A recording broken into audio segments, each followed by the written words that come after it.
There is a unique kind of horror reserved for the man who has been betrayed by the woman he loves. It is a quiet, internal apocalypse. It is the sudden, sickening realization that the foundation of your world is sand, that the past you built together is a museum of beautifully crafted lies, and the future you envisioned is a ghost that will haunt you.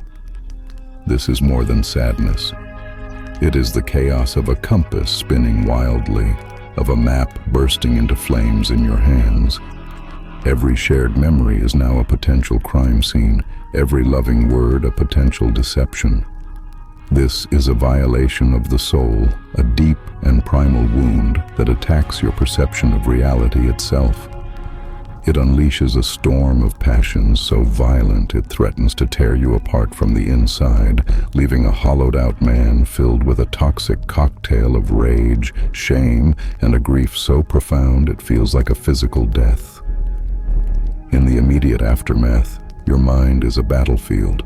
The first wave of attack is a white-hot, blinding rage.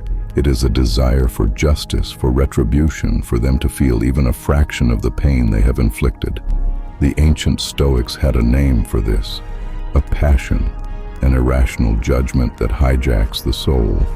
The philosopher Seneca, in his masterwork On Anger, called it a temporary madness, a state in which a man is no longer himself.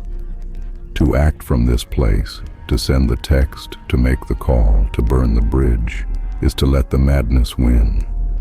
It is to surrender your reason at the moment you need it most. The first act of a Stoic warrior is not to fight back, but to hold the line within his own mind. You must observe this rage, acknowledge its presence and its power, but refuse to grant it command. The second wave is grief, a cold, heavy tsunami that drowns everything in sight.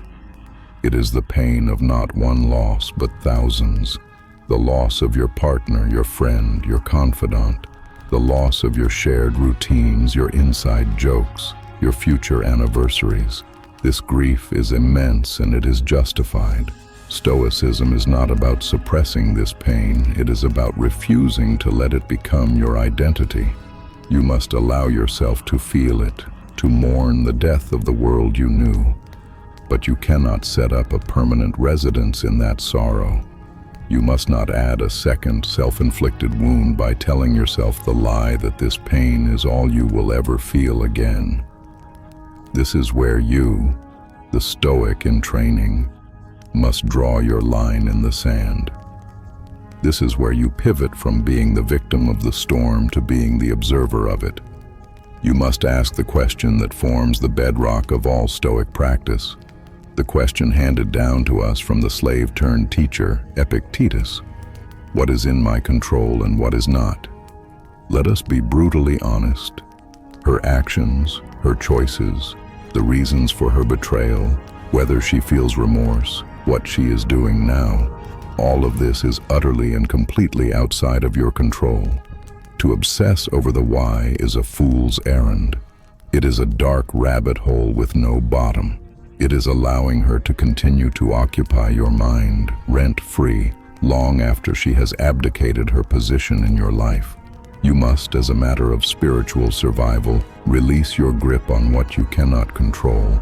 So what is left, what is in your power right now, as you stand in the ruins? Your breath, your posture, your next deliberate action, and most importantly, your faculty of judgment. The one thing the Stoics believed was truly yours. You control the story you tell yourself about this event. Was this a story about how you were made a fool, how you were worthless and discarded? Or is this the story of how your illusions were stripped away, forcing you to see the world as it truly is? Is this the story of your end or the story of the moment you were forced to begin your most important work, the forging of an unshakable self? The choice of narrative is yours and yours alone. This is the first step toward freedom. It is the act of finding solid ground in the middle of a psychological earthquake. In the next part, we will discuss how to take the first steps on that ground. how to begin the work of clearing the rubble and laying the foundation for a new and stronger life. For now, your task is to simply observe the chaos without surrendering to it, and to hold fast to the knowledge of what is and what is not truly yours. In our last conversation, we stood together in the ruins of a great betrayal. We diagnosed the horror, we observed the storm of passions, and we found our first piece of solid ground in the chaos by asking the Stoics' primary question: what is in my control? We accepted that the actions of another are not ours to command, but that our response, our integrity, and the story we tell ourselves belong to us completely. Now, the work of rebuilding begins. This is the constructive phase. This is how we move from defense to offense. This is how we forge an empire from the ashes. The foundation of this new empire is built upon a single, powerful concept from Marcus Aurelius. When faced with the treachery and failings of others, he wrote, "The best revenge is to be unlike him who performed the injury." Let this sink in. Your wounded mind will crave vengeance. It will want to inflict an equal and opposite pain. But this is a trap. It is allowing the betrayer to set the terms of engagement. It is allowing their lack of virtue to poison your own. The Stoic path, the path of true power, is to rise above.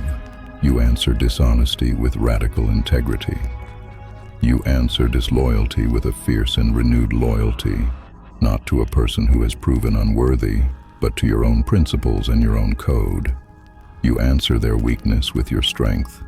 This is not about being a passive victim. It is an active and defiant choice to not be corrupted. It is the ultimate reclamation of your character. With this mindset, you begin the practical work, the daily disciplines that will transform philosophical ideas into calloused hands and a resilient soul. You begin with the discipline of action. You must redirect the immense chaotic energy of your pain. Grief and anger are powerful fuels. Left undirected, they burn you alive.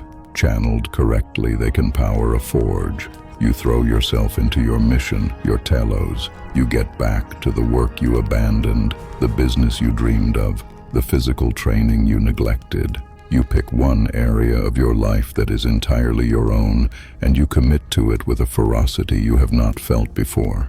This is not a distraction, it is a reconstruction. You are laying the bricks of your new life, and each act of discipline, each bead of sweat, is a testament to your refusal to remain broken. Next, you must master the discipline of desire. You must resist the urge to numb the pain. You must not seek solace in the bottom of a bottle or in the empty validation of meaningless encounters. These are temporary anesthetics that only delay the necessary healing and deepen the wound. You must also resist the desire for her to see you thriving. To do things in order to show her is still to be controlled by her. Your purpose must be for you and you alone. You must desire nothing from the person who hurt you. Not an apology, not their remorse, not their attention.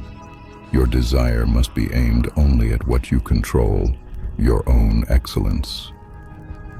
Finally, you arrive at the ultimate Stoic concept, the capstone of your new empire, Amor Fati, a love of fate. This is the most difficult and most liberating stage.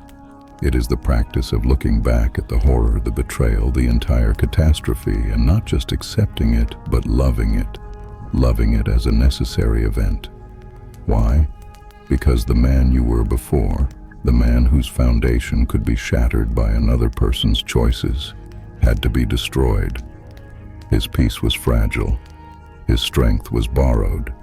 The betrayal, in its brutal wisdom, exposed this fundamental flaw. It was the only event powerful enough to force you to undertake this journey, to build a fortress of character whose foundations are sunk deep into the bedrock of your own soul. You learn to be grateful for the fire because it made the forging possible. The man who completes this journey is no longer defined by the betrayal. He is defined by his response to it.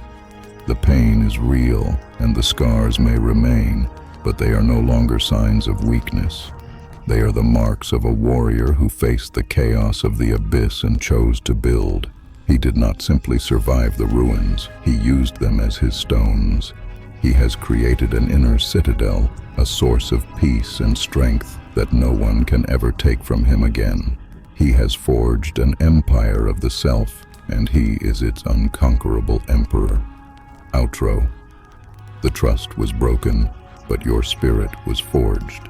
If this message gave you the tools you need to start building, like this video and subscribe to the Stoic Forge. Share your journey in the comments. You are not alone on this path. Let us build together.